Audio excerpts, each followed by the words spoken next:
الحمد للہ رب العالمین والصلاة والسلام علی سید الانبیاء واشرف المرسلین وعلی آلہ وصحبہ اجمعین، اما بعد۔ آج کا خطبہ امام صاحب نے الظلم و ظلمات کے عنوان سے دیا ہے، اور اس عنوان کا معنی ہے کہ ظلم ظلمات ہے، یعنی ظلم جو ہے اس کا نتیجہ جو ظاہر ہوگا وہ تاریکی در تاریک کی ہے۔ ظلم دنیا میں کوئی انسان کرے گا تو آخرت میں اس کا بھگتان اسے بھگتنا پڑے گا۔ تو اس سلسلے میں سب سے پہلے انہوں نے ایک مشہور حدیث قدسی بیان کی کہ رسول اللہ صلی اللہ علیہ وسلم حدیث قدسی بیان فرماتے ہیں، اور حدیث قدسی میں بارہ بتلا چکا ہوں۔ اس کا مطلب یہ ہے کہ اللہ سبحانہ و تعالیٰ کی بات جو اللہ کے رسول صلی اللہ علیہ وسلم اپنی زبان سے، اپنے لفظوں سے نقل کر رہے ہیں۔ تو یہ حدیث قدسی، اس میں بہت سارے معانی ہیں، قابل غور ہے اور طویل حدیث ہے، لیکن بہرحال یہاں پہ تفسیر کا موقع نہیں ہے۔ اور اس میں جو بات آج کے خطبے کے پیش نظر جو بات کہی گئی ہے وہ یہ کہ انسان دنیا میں بہت کچھ کرتا ہے، مظالم کا ارتکاب کرتا ہے، لیکن آخر کار اس کا اپنے ظلم کا اور ناانصافی کا اور ظلم و ستم کا وہ نتیجہ جو ہے بھگتتا ہے، اور یہ اس کی تباہی اور بربادی ہوتی ہے۔ حضرت ابو ذر غفاری رضی اللہ تعالیٰ عنہ رسول اللہ صلی اللہ علیہ وسلم سے اسی حدیث قدسی کو روایت کرتے ہیں کہ اللہ تعالیٰ نے فرمایا کہ اے میرے بندو، میں نے اپنے اوپر ظلم کو حرام ٹھہرا رکھا ہے۔ اللہ تعالیٰ ظلم نہیں کرتا، میں نے خود اپنے اوپر ظلم کو حرام کر رکھا ہے۔ اس کا مطلب یہ ہے کہ اللہ سبحانہ و تعالیٰ وہ ساری کائنات کا مالک ہے، اور وہ جو چاہے کرے اس کا حق ہے، لیکن وہ نہیں کرتا، ورنہ اگر وہ کرے تو اسے ظلم نہیں کہا جائے گا، کیونکہ سب کچھ اس کا ہے۔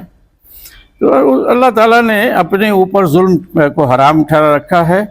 اور فرمایا کہ میں نے اس کو، یعنی ظلم کو، تمہارے درمیان آپس میں بھی ایک دوسرے کے ساتھ ناانصافی اور ظلم کو حرام ٹھہرایا ہے،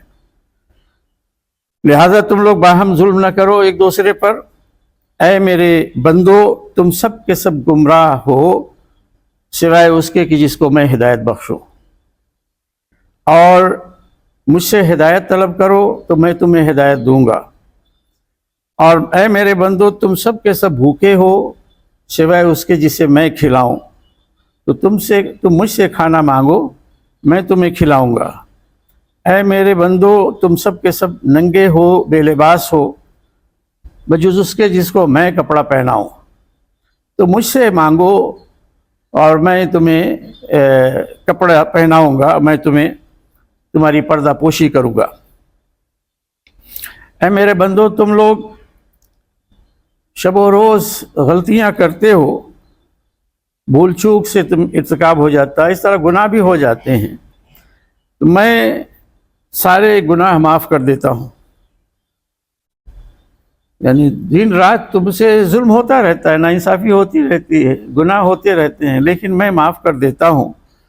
تو تم مجھ سے معافی مانگو، مجھ سے مغفرت طلب کرو، میں تمہیں معاف کروں گا، تمہیں بخش دوں گا۔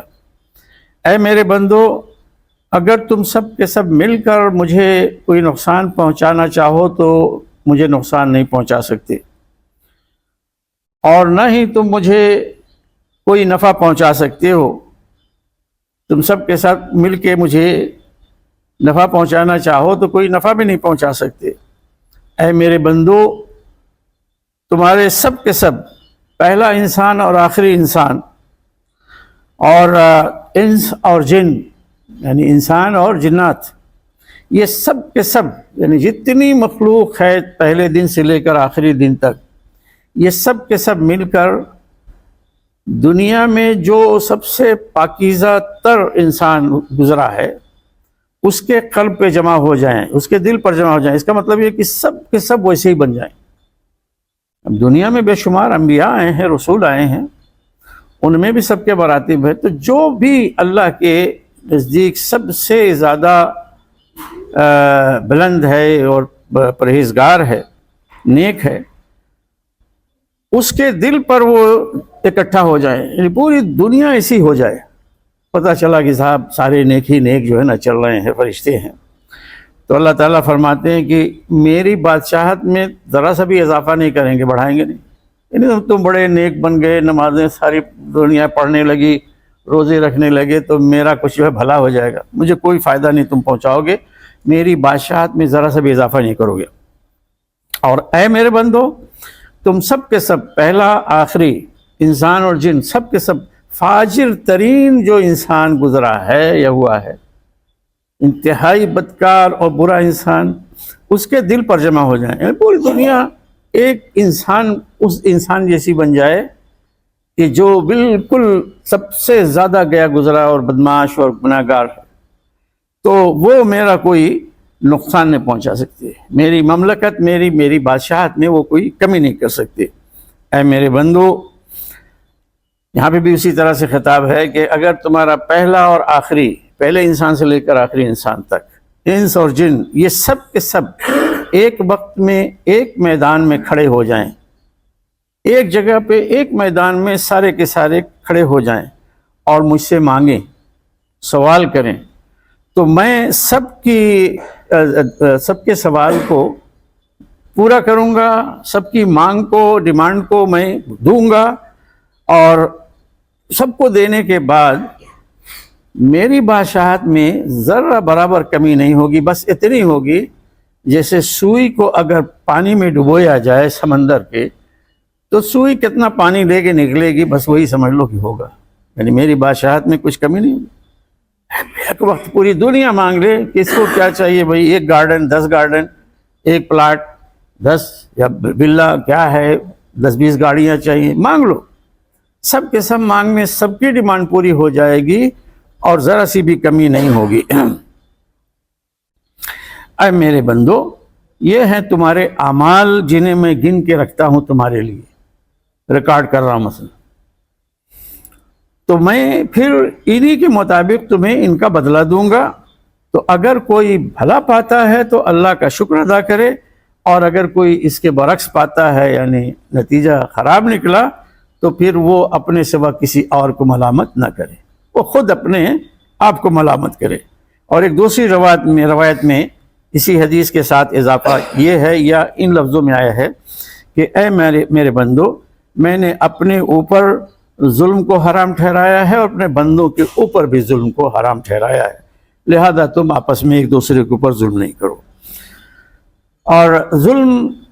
کا مطلب ہوتا ہے ناانصافی، عدل سے کام نہ لینا یا عدل و انصاف کے خلاف کام کرنا۔ تو اس سلسلے میں بے شمار آیات آئی ہیں، اب اس سب کا ترجمہ کرنا حقیقت میں بڑا لمبا ہو جائے گا، تو میں ایک دو اس میں سے بیان کرتا ہوں۔ مثلا قرآن شریف میں یہ آیت آئی ہے کہ من اظلم من افترى علی اللہ کذبا، اس سے بڑا ظالم کون ہوگا کہ جو اللہ کے اوپر جھوٹ گڑھے، اور یہ لوگ اپنے رب کے سامنے پیش کیے جائیں گے، ان کی پیشی ہوگی، جیسے کسی کورٹ میں آتے ہیں لوگ جو ہے نا جج کے سامنے، سب کی پیشی ہوگی اللہ کے سامنے، اور گواہی دینے والے گواہی دیں گے کہ یہ ہیں کہ جنہوں نے اپنے رب کے اوپر جھوٹ بولا۔ تو ایسے لوگ جو ہے جو اللہ کا نام لے کر، اللہ کے نام سے بات کر کے جھوٹی بات کہیں، تو یہ ظالم ہیں۔ فرمائے الا لعنت اللہ علی الظالمین، اللہ کی لعنت ہو ایسے ظالموں پر۔ دوسری جگہ فرمایا کہ برائی کا بدلہ اسی جیسا ہے، برائی یعنی جیسی برائی کرو گے اسی کے مطابق تمہیں برا انجام تمہارا ہوگا۔ تو جو کوئی معاف کر دے اور اصلاح کر لے، تو یعنی کوئی آپس میں ظلم ہوا، ناانصافی ہوئی، جھگڑا ہوا، لڑائی ہوئی، تو اس میں جس کے ساتھ ہوا ہے وہ اگر معاف کر دے اور پھر دونوں مل کے اصلاح کر لیں، تو اس کا اجر اللہ کے ذمہ ہوگا، اور اللہ تعالیٰ ظالموں کو پسند نہیں کرتا۔ آگے ہے متعدد آیات ایک طرح لمبی ہیں، میں ترجمہ جلدی سے کر دیتا ہوں کہ جس کے اوپر جس کے اوپر ظلم ہوا، پھر اس کو اللہ کی مدد حاصل ہوئی تو اللہ کی تائید حاصل ہوئی، یعنی ظلم کا بدلہ جو ہے ہو گیا، اب ختم ہو گیا تو، اور ظالم کو معاف کر دیا گیا، اور جس کے اوپر ظلم ہوا تھا اسے بھی اللہ تعالیٰ نے نواز دیا۔ تو فرمایا کہ ان کے اوپر پھر کوئی راستہ نہیں ہے، یعنی اب دوبارہ پلٹیں، یعنی ظالم کو تو ایک نے معاف کر دیا تو سمجھ اب تو معاف ہو گیا، اب کوئی پینلٹی تو ہے نہیں، اس کے بعد پھر جو ہے وہ پلٹ کے آئیں، ان کے ساتھ ناانصافی کریں، یا معاف کرنے والا وقتی طور پہ اس دیت کے پیسے لے لیے، بھائی اپنے مثال کے طور پر اپنے پیسے لے لیے، آئیے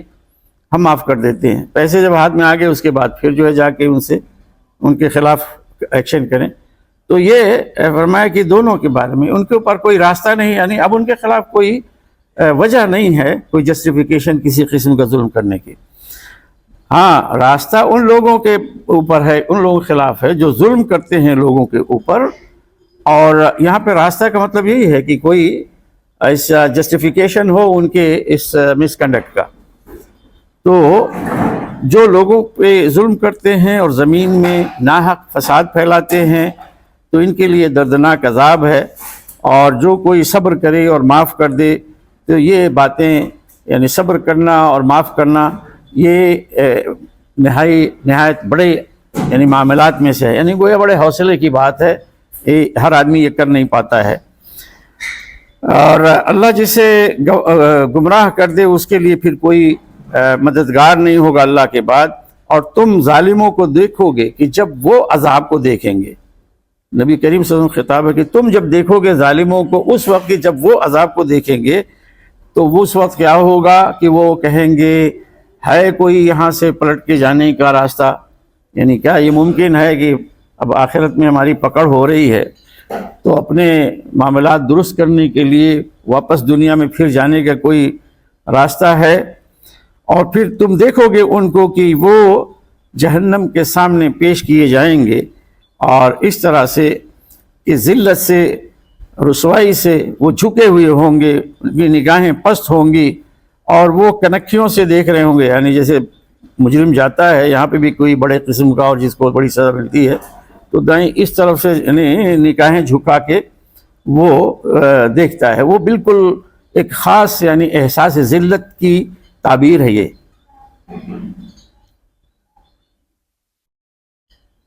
تو اور یہ وہ جا رہا ہوگا اس طرح سے، اور اہل ایمان جو ہے وہ کہیں گے کہ اصل میں گھاٹا اٹھانے والے تو وہ لوگ ہیں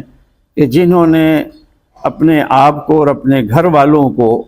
خسارے میں ڈالا قیامت کے روز، اور آگاہ رہو کہ ظلم کرنے والے ایک ایسے عذاب میں مبتلا ہوں گے کہ جو بالکل ٹک جانے والا ہے، یعنی کبھی ختم نہیں ہوگا۔ اور اس کے بعد امام صاحب کہتے ہیں کہ ظلم کا مطلب یہ ہوتا ہے،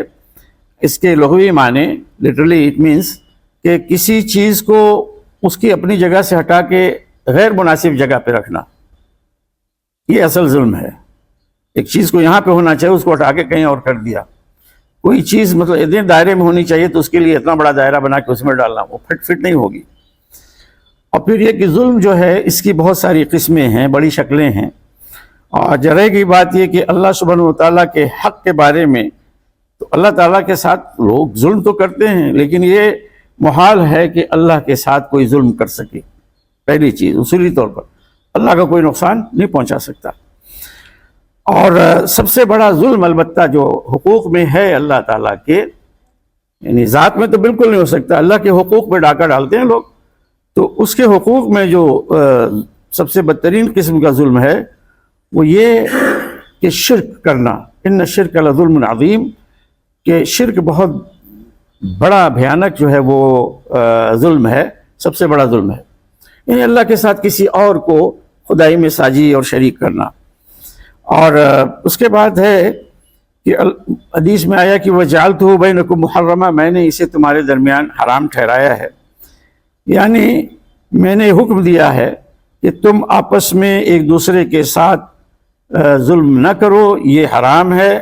اور میں نے اس کا تمہیں پابند بنایا ہے، اور جب تمہیں اس بات کا پتہ چل گیا تو پھر کسی کو کسی کے ساتھ ظلم نہیں کرنا چاہیے۔ اور اسی کو اللہ تعالیٰ نے تاکید کے ساتھ بیان فرمایا کہ وَجَعَلْتُ بَيْنَكُمْ مُحَرَّمًا، اور آگے فرما رہے ہیں کہ بندے کا اپنے ساتھ اپنے اوپر ظلم کرنا یہ کیسے ہوتا ہے؟ کہ انسان جو نافرمانیاں کرتا ہے، گناہوں کا ارتکاب کرتا ہے، اس کے ذریعے سے وہ اپنے اوپر ظلم ڈھاتا ہے۔ اللہ تعالیٰ فرماتے ہیں پھر ہم نے کتاب کا وارث بنایا ان لوگوں کو جنہیں ہم نے اپنے بندوں میں سے منتخب کیا، تو اب ان میں سے کچھ ہیں کہ جو اپنے نفس پر ظلم ڈھانے والے ہیں،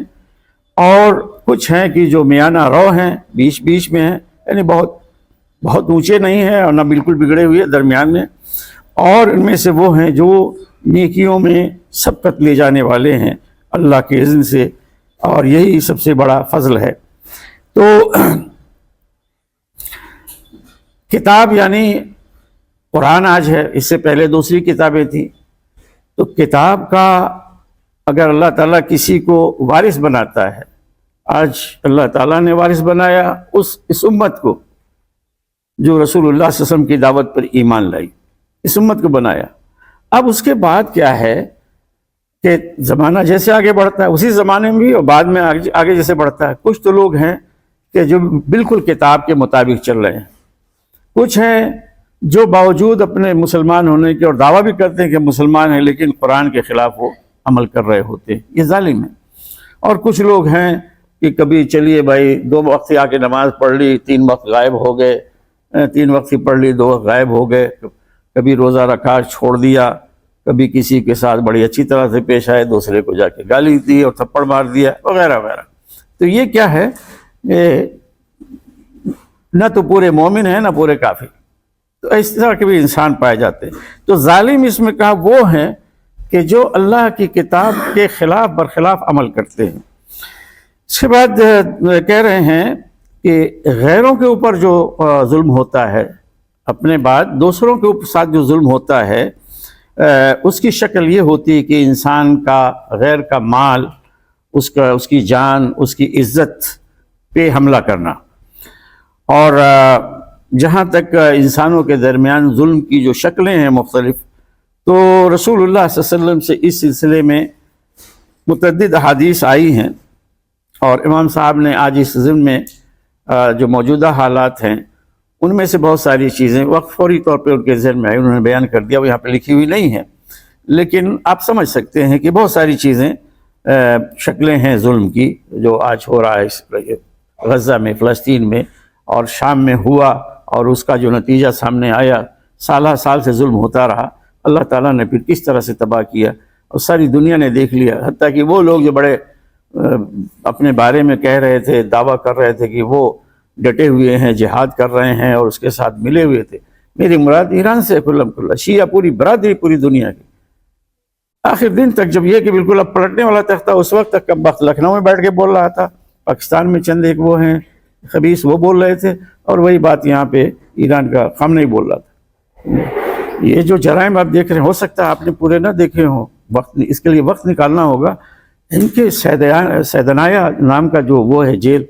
لا حول ولا قوت الا باللہ، یعنی وہ خود میں سمجھتا ہوں کہ ان لوگوں کے لیے بھی حیرت ناک کی بات ہوگی کہ کیسی کیسی چیزیں وہاں پہ بنائی ہیں، تہخانے ہیں، لوگوں کو غائب کر دیا گیا ہے، پھر وہاں پہ جو زندہ ہیں ان کے کسی کے ہاتھ کٹے ہیں، کسی کے سر پھٹا ہے، کسی کی ٹانگ کٹی ہے، کسی آنکھ پھوڑ دی گئی ہے، اور مردہ خانے ہیں، اس میں جو ہے نا وہ بے شمار جو ہے مردے ہیں، اللہ کی پناہ۔ تو بہرحال یہ اس میں پوری شیعہ دنیا بھر کے شیعہ اس میں اس جرم میں شامل ہیں۔ میں آپ کو بتا دوں کہ نصیری جو فرقہ کہا جاتا ہے، شیعوں کے بہت سارے فرقے، نصیری اور علوی دونوں ایک ہی ہیں، 2 نام ہیں، ایک ہی چیز ہے۔ ان کے عقائد، یہ بھی شیعوں میں سے ہیں ایک برانچ، لیکن ان کے عقائد اتنے بگڑے ہیں کہ خود اثنا عشریہ جو شیعہ ہے جعفریہ، وہ ان کو کافر کہتے تھے۔ خمینی آیا ہے، اس نے سازش کی عالم اسلام کو یعنی پھنسانے کے لیے اور اس پورے دائرے کو اپنے قبضے میں لینے کے لیے اس نے جو اس وقت پروگرام بنایا اپنے آتے ہی، اس میں یہ تھا کہ بحرین، عراق، لبنان، شام، یمن، یہ ساری چیزیں طرف سے شامل۔ تو انہوں نے اس پروجیکٹ کے تحت نصیریوں کو ان کے کفر کا فتویٰ ہٹا لیا اور نصیریوں کو اپنے میں سے مان لیا، اور اسی طرح سے زیدی جو وہاں پہ ہیں یمن میں، ان کو بھی سب کو برابر ایک طرف سے اثنا عشری، اگر وہ نہ بھی بنے تو بھی یہ ہے کہ مومن ہے، کافر نہیں ان کو کہا جائے گا۔ تو اس سلسلے میں کہہ رہا تھا ظلم کی جو شکلیں ہیں بہت ہیں، رسول اللہ صلی اللہ علیہ وسلم سے حدیث بہت ساری آئی ہیں۔ میں کچھ چیزیں بیان کرتا ہوں کہ رسول اللہ صلی اللہ علیہ وسلم فرمایا کہ اللہ تعالیٰ ظالم کو ڈھیل دیتا ہے، چھوٹ دیتا ہے، کچھ موقع دیتا ہے، لیکن جب پکڑتا ہے تو اس طرح سے پکڑتا ہے کہ پھر چھوڑتا نہیں ہے اس کی پکڑ سے، اور اس کی اصل پکڑ تو آخرت میں ہوگی۔ اور پھر آگے ایک آیت میں فرمایا کہ تیرے رب کی پکڑ اسی طرح ہے، کس طرح سے جیسے ایک قوم کے اوپر عذاب آیا تو اس کی طرف اشارہ کرتے ہوئے تیرے رب کی پکڑ اسی طرح سے ہوتی ہے جب وہ بستیوں کو پکڑتا ہے اس حال میں کہ وہ ظلم کر رہی ہوتی ہیں۔ تیرے رب کا پکڑنا، اس کا پکڑنا، اس کو یعنی دبوچنا، یہ بڑا ہی شدید، بڑا دردناک ہے۔ ایک حدیث میں آیا ہے کہ ظلم سے بچو، اس لیے کہ ظلم ظلمات ہے، تاریکیاں در تاریکیاں ہیں قیامت کے روز۔ اور حضرت عائشہ رضی اللہ تعالیٰ عنہ ام المؤمنین فرماتی ہیں، ان سے روایت ہے کہ انہوں نے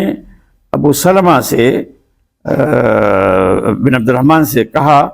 اور ان دونوں کے درمیان کچھ نا اتفاقی تھی کہ اے ابو سلمہ کہ زمین سے بچو۔ زمین سے بچو یہاں مراد یہ ہے کہ کسی کی زمین پہ قبضہ کرنے سے بچو۔ کہ نبی کریم صلی اللہ علیہ وسلم کو میں نے سنا ہے فرماتے ہوئے کہ جس نے 1 انچ زمین لے کر اگر وہ اس پہ قبضہ کیا، ظلم کیا، من ظلم قید شبر، 1 انچ کے برابر اگر کسی نے ظلم کیا زمین کے سلسلے میں،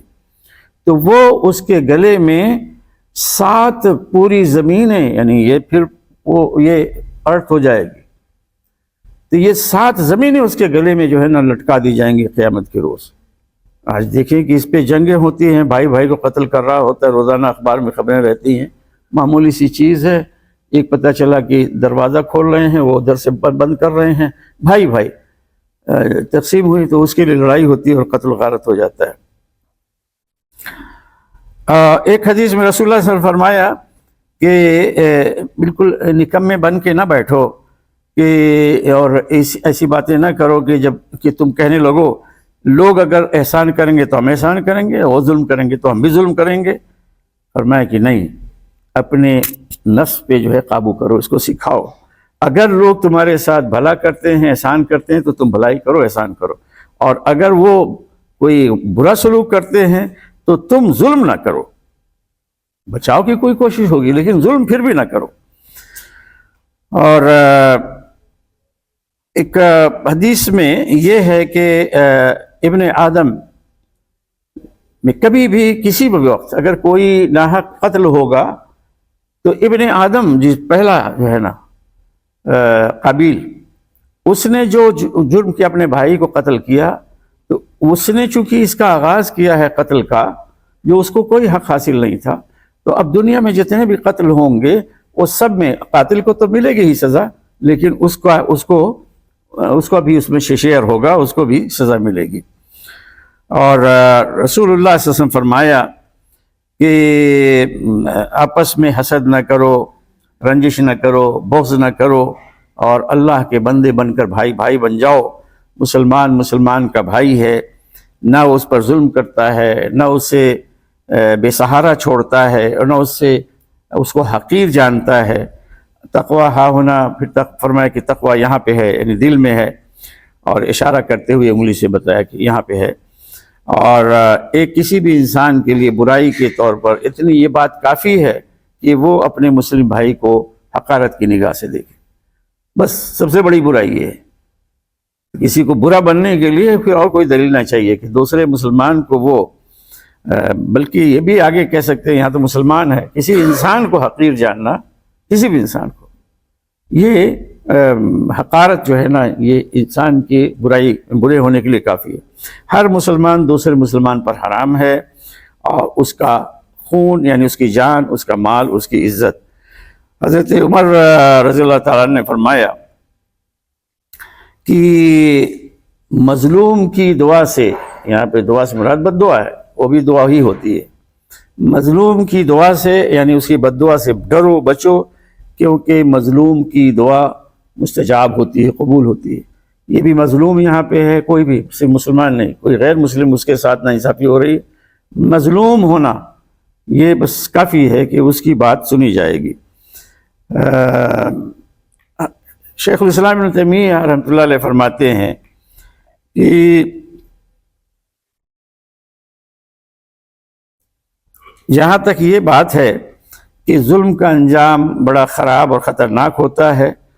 تو اور یہ کہ عدل کا انجام بڑا اچھا اور معزز ہوتا ہے، تو اس سلسلے میں علماء کے درمیان اور عوام کے درمیان، مسلمان کے درمیان کوئی اختلاف نہیں ہے.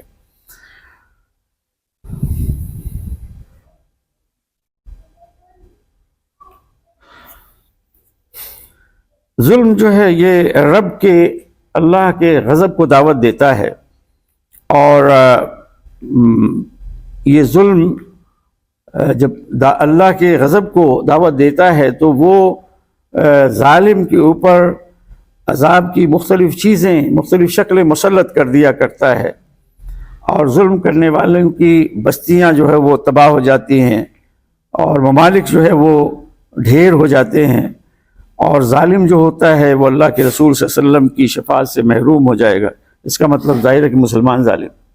اگر کوئی ظلم کرتا ہے تو اللہ کے رسول صلی اللہ علیہ وسلم کی شفاعت اسے حاصل نہیں ہوگی. اور اسی طرح سے امت کے درمیان جو لوگ ہیں، مسلمانوں میں باہم جو لوگ ظلم کرتے ہیں، ان کا اگر ہاتھ پکڑنے والے نہ ہوں تو وہ امت کی خرابی کا باعث ہوتی ہے. یعنی ہماری آنکھوں کے سامنے ہو رہا ہے ظلم اور اس کو روکا نہ جائے تو صرف یہ نہیں کہ ظالم جو ہے پکڑا جائے گا، یہ بھی پکڑے جائیں گے. اور ظلم جو ہے یہ دل کی تاریکی اور اس کی سنگ دلی کی علامت ہوتی ہے. اگر دل میں دل سخت نہ ہو اور دل میں تاریکی نہ ہو تو پھر انسان جو ہے کسی کے ساتھ ظلم نہ کرے. اور چھوٹے چھوٹے بعض مظالم ہوتے ہیں، برابر کیے جاتے ہیں تو پھر وہ انسان کو ڈھیٹ بنا کے بڑے ظلم پر آمادہ کرتے ہیں. اور پھر یہ ہوتا ہے کہ جن ممالک میں خاص طور سے وہاں کے ذمہ دار، وہاں کے حکمراں وہ اپنے عوام کے ساتھ ظلم کرنے لگتے ہیں، تو اس کا نتیجہ یہی ہوتا ہے کہ پھر پورا ان کا نظام جو ہے وہ سمیٹ دیا جاتا ہے، پورا ملک جو ہے تباہ کر دیا جاتا ہے. اللہ تعالیٰ قرآن شریف فرماتے ہیں ہم نے انہیں گرفتار کیا بیماریوں میں، نقصانات میں، جنگوں میں، تاکہ وہ گڑگڑائیں، اللہ سے عاجزی کریں. یعنی اللہ تعالیٰ نے نبی بھیجے قوموں کے پاس جو دعوت دے رہے ہیں اور اللہ کے عذاب سے ڈرائیں، لیکن ان کی بات نہیں سنی. ان کی دعوت کے ساتھ ساتھ اللہ تعالیٰ نے یہ بھی کیا کہ ان قوموں کے پاس، ان قوموں کے اوپر کچھ مصیبتیں، کچھ امتحانات نازل کر دیے تاکہ اس سے گھبرا کر، ڈر کر ان کی بات سنیں اور اللہ کی طرف رجوع کریں، لعلہم یتضرعون، تاکہ وہ گڑ گڑائیں. لیکن ہوا یہ کہ فلولا اذ جاءہم باسنا، تو ان کے پاس جب ہمارا عذاب آیا تو کیوں نہیں ایسا ہوا کہ یہ گڑگڑاتے. لیکن ہوا اس کے بالکل برعکس، ان کے دل سخت ہو گئے اور شیطان نے جو کچھ یہ کر رہے تھے اس کو خوشنما بنا دیا. یعنی ٹھیک ہے جو کچھ کر رہے ہو بہت اچھا ہے. تو جب وہ بھول گئے یا انہوں نے بھلا دیا اس چیز کو جس کی انہیں یاد دہانی کرائی گئی تھی، یعنی اللہ کی تعلیمات، اللہ کے دین کی تعلیمات جو کچھ ان کو بتائی گئی تھی، اسے بھلا دیا، تو فرماتے ہیں کہ ہم نے ان کے اوپر اس کے بعد ہر ایک چیز کے دروازے کھول دیے. دیکھیے دنیا میں یہ قوموں کے بارے میں بتایا جا رہا ہے کہ جہاں پہ نبی آتے، خاص طور سے جن کے درمیان لمبے عرصے تک نبی رہے، پہلے ڈرایا جاتا ہے، نہیں سدھرے اور بڑھ گئے، تو پھر اس کے بعد کھول دیا جاتا ہے چلو. تو اب وہ اپنے جرائم میں آگے بڑھتے جاتے ہیں کہ ان کو دولت بھی مل رہی ہے اور ہر ایک خوشحالی آ رہی ہے. نبی کہتا ہے کہ ڈرو، وہ کہتے ہیں کہ تو دیکھیے کیا تماشا کر رہے ہیں، ہمیں تو ڈرا رہے ہیں اور ہمارے پاس دن دونی رات چوگنی ترقی ہو رہی ہے. لیکن فرمایا کہ جب بالکل یہ صورتحال ہو جاتی ہے کہ بڑے مگن ہونے لگتے ہیں، جو کچھ انہیں ملتا ہے ان کے ہاتھ آتا ہے اس پہ بڑے خوش ہوتے ہیں، تو اچانک ہم انہیں پھر دھر لیتے ہیں، پکڑ لیتے ہیں، اور پھر اس کے بعد وہ حیران اور پریشان دائیں بائیں دیکھنے لگتے ہیں، ان کی عقل ماری جاتی ہے۔ اور پھر فرمایا کہ وہ قوم جنہوں نے ظلم کیا ان کی پشت کاٹ دی جاتی ہے، ان کی جڑ کاٹ دی جاتی ہے، اور الحمدللہ رب العالمین، اور اللہ سبحانہ وتعالیٰ ہی کے لیے حمد ہے، اسی کی تعریف ہے۔ تو یہ اللہ تعالیٰ نے اپنا قانون، اپنی سنت جو ہے بیان فرمائی۔ اسی طرح سے فرعون کا ذکر کیا۔ فرعون کہتا ہے، قرآن میں ذکر وقال فرعون کہتا ہے کہ اے لوگوں، بلکہ اپنے دربار میں جو بڑے لوگ تھے، وہ ایوان میں بیٹھنے والے لوگ، ان سے خطاب کر کے کہتا ہے کہ سربراہان حکومت، تم دیکھ نہیں رہے ہو کہ میں تمہارے لیے اپنے سوا کسی اور کو میں نے الہ نہیں جانا، یعنی مجھے تو یہی نظر آ رہا ہے کہ میں ہی تمہارا معبود ہوں، میں ہی تمہارا خدا ہوں۔ تو یہ کیسے ہے کہ یہ آ کے دعویٰ کر رہے ہیں حضرت موسیٰ کے بارے میں، یہ دعویٰ کر رہے ہیں کہ کوئی اور بھی الہ ہے، کوئی اور رب ہے۔ وَأَنَا رَبُّكُمُ الْأَعْلَىٰ، سب سے بلند رب تو میں ہوں۔ تو فرعون نے کہا کہ میں تمہارے لیے اپنے سوا میں نے کسی اور کو الہ نہیں جانا، یعنی مجھے معلوم نہیں ہے کہ اور بھی کوئی الہ وجود رکھتا ہے۔ تو ایک تماشا کرنے کے لیے کہتا ہے حامان، اٹھو ذرا جا کے، یہ مٹی ہے اس پہ آگ لگاؤ۔ اس کا مطلب یہ کہ مٹی کی اینٹیں بنا کے تیار کرے، بھٹے میں جیسے سلگائی جاتی ہے، تو میں کہ اینٹ پہ، مٹی پہ آگ جلاؤ، اور پھر اس سے اونچی عمارت تعمیر کرو اس زمانے میں۔ تو میں ذرا اوپر چڑھ کے دیکھوں، جھانک کر وہاں سے موسیٰ کا خدا وہاں پہ ہے، یعنی یہ تماشا تھا، مذاق تھا کہ میرے لیے وہ اینٹ جو ہے بناؤ، بھٹی سلگاؤ، اور پھر اینٹ تیار ہو جائے تو اس سے بلڈنگ بناؤ، اتنی اونچی بناؤ کہ برج جو ہے وہ ہو جائے۔ تو اس میں قرآن میں اس کے لیے سر آیا ہے تاکہ میں جھانک کر دیکھوں موسیٰ کے الہ کو، حالانکہ مجھے تو بالکل یقین ہے کہ یہ جھوٹا ہے۔ یہ فرعون کہتا ہے، اگرچہ مجھے معلوم ہے کہ یہ جھوٹ بول رہے ہیں، یعنی موسیٰ علیہ السلام، لیکن پھر بھی تم بناؤ، میں دیکھتا ہوں وہاں پہ۔ تو اس طرح سے اس نے تکبر کیا، اور اس کے لشکروں نے بھی ملک میں ناحق، بلا وجہ، کوئی چیز ان کی اپنی نہیں ہے، ناحق وہ تکبر کر رہے ہیں۔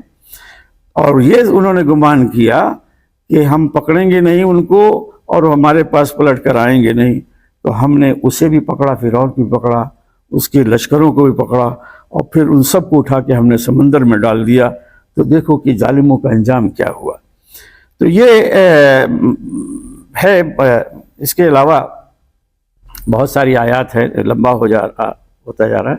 آخری جو چیز ہے اس میں بیان کر دوں کہ رسول اللہ صلی اللہ علیہ وسلم نے فرمایا کہ 3 ہیں کہ جن کی دعا ٹھکرائی نہیں جاتی، رد نہیں ہوتی۔ 3 شخص ہیں، اگر وہ دعا کریں، بد دعا کریں، تو وہ جو ہے ٹھکرائی نہیں جاتی، رد نہیں ہوتی۔ روزہ دار یہاں تک کہ افطار کرے، یعنی روزہ کی حالت میں وہ دعا کرے گا، اس کی دعا قبول ہوگی۔ امام عادل، انصاف کرنے والا امام، امام سے مراد یہ نہیں، امام قرآن میں اس معنی میں نہیں ہے۔ امام کا مطلب سربراہ، رولر، مسلمانوں کے جو ذمہ دار ہیں، امام کے مطلب یہ معنی ہوتے ہیں۔ انصاف کرنے والا حکمراں، ٹھیک ہے نا، اور مظلوم کی دعا، مظلوم کی دعا، یہاں پہ جان لیجئے کہ مظلوم کوئی بھی ہو سکتا ہے، صرف مسلم نہیں، کوئی بھی ہو سکتا ہے۔ تو یہ جو ان کی دعائیں ہیں، یہ بادلوں کے اوپر اٹھائی جاتی ہیں، اور پھر آسمان کے دروازے ان کے لیے کھول دیے جاتے ہیں، اور اللہ تعالیٰ پھر فرماتا ہے کہ میری عزت اور میری جلال کی قسم، میں تمہیں ضرور تمہاری مدد کروں گا، اگرچہ اس میں کچھ وقت لگے گا۔ یعنی مظلوم کی دعا کے بارے میں خاص طور سے کہا، میں تمہاری مدد کروں گا اگرچہ کچھ وقت لگے، یعنی اللہ کی حکمت کے تحت ہے، وہ چاہے تو فوراً پکڑ لے، دعا قبول، اس کا نتیجہ نازل کر دے، یا اللہ تعالیٰ جو ہے 5 سال 10 سال 20 سال لگائے، لیکن یہ ہے کہ وہ دعا قبول ہوگی۔ اور پھر اللہ تعالیٰ یہ بھی فرماتے ہیں کہ بھلا کون ہے کہ جو کسی مضطر یعنی لاچار اور مجبور کی آہ و بکا اور اس کی آواز کو سنتا ہے، جواب دیتا ہے جب وہ پکارتا ہے، جب وہ دعا کرتا ہے، یعنی اللہ کے سوا۔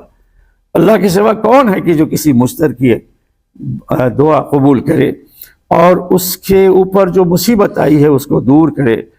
اور پھر یہ ہے کہ تمہیں، اب اس مسلمانوں کو خطاب کیا کہ تمہیں زمین میں جانشین بنائے، تو کیا اللہ کے ساتھ کوئی اور ہے معبود؟ کتنی کم تم جو ہے اللہ کو یاد کرتے ہو۔ تو یہ ہے آج کا خطبہ، اس کا خلاصہ، اور بھی چیزیں ہیں لیکن بہت لمبا، اصل میں اس میں نصوص ٹیکسٹ بہت زیادہ ہے تو لمبا ہو گیا خطبہ، وقت زیادہ ہو گیا۔ تو اصل جو مفہوم ہے وہ واضح ہو گیا ہے کہ ظلم جو ہے اللہ تعالیٰ کے ہاں اس کی کوئی کسی بھی حال میں گنجائش نہیں ہے، اس سے بچنا چاہیے، مسلم ہو غیر مسلم ہو اور کہیں بھی کسی بھی قسم کے حالات ہو، ظلم سے، ناانصافی سے اجتناب کرنا چاہیے، بچنا چاہیے۔ تو اللہ تعالیٰ سے دعا ہے کہ ہمیں اپنے دین کا فہم عطا فرمائے، دین کی تعلیمات کو سمجھنے، ان کے مطابق عمل کرنے کی توفیق عطا فرمائے۔ اللہ تعالیٰ ہمیں ظلم سے، ناانصافی سے اور بے اعتدالی سے ہمیں بچائے، ہماری حفاظت فرمائے، اور اللہ تعالیٰ ہمیں ہمیشہ عدل کرنے والا، انصاف کرنے والا بنائے۔ وآخر دعوانا الحمدللہ رب العالمین۔